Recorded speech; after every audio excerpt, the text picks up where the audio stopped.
Avyakt is a boy. He is a boy. Avyakt is a noun. He is pronoun.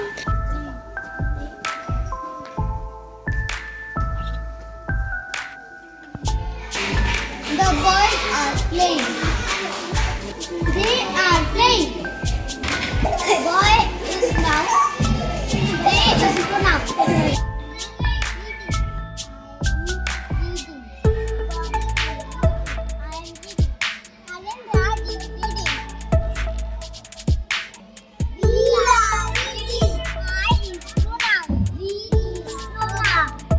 It is a book.